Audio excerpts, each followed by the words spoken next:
On behalf of Touro College, its 32 schools and 19,000 students, I'd like to welcome you all here today and thank Ann Bajewski, who's a professor of Touro,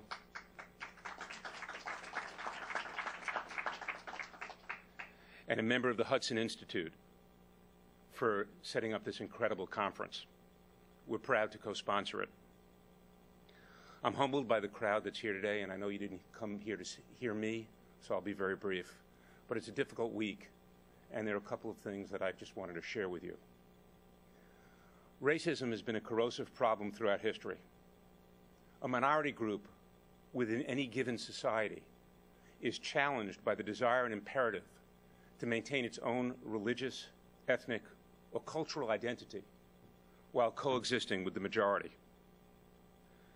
This can only be accomplished by mutual respect that is the antithesis of racism. In a civil society, the majority must respect human dignity and the values of minority groups. But minority groups also have responsibility too.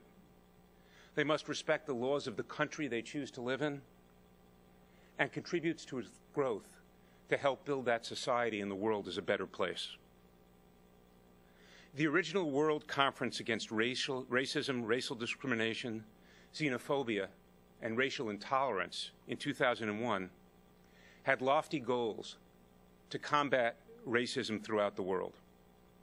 However, as we all very well know, the event spiraled down into a hate fest against Israel, singling it out for human rights violations, and ignoring the virulent, discriminatory, and brutal policies of other nations throughout the world.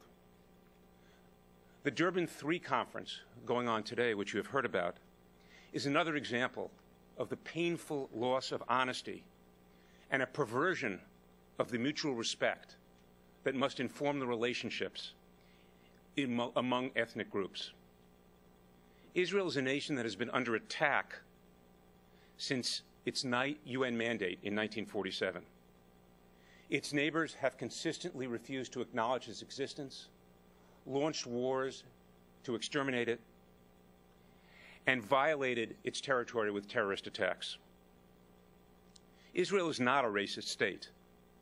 It's a modern country that strives to responsibly balance its national identity with respect for minority groups. The widespread campaign to demonize Israel for defending itself and protect its heritage very likely stems from a host of factors, including the self-interest of countries dependent on Middle Eastern oil, the natural tendency of human rights advocates to support the powerless, regardless of the truth, and probably just old-fashioned anti-Semitism. The citizens of Israel are entitled to access to life, liberty, and the pursuit of happiness, which ought to be basic rights for all human beings. To pillory them for attempting to achieve these goals is not only an attempt to distort the truth, but it is, in of itself, racist. It suggests that certain citizens of the world have fewer rights than others.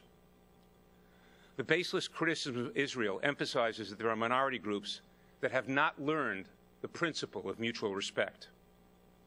It is only through an unbiased view of racism and how its elimination requires the joint efforts of all groups, majorities and minorities, that the lofty goals of the Durban Conference can be achieved.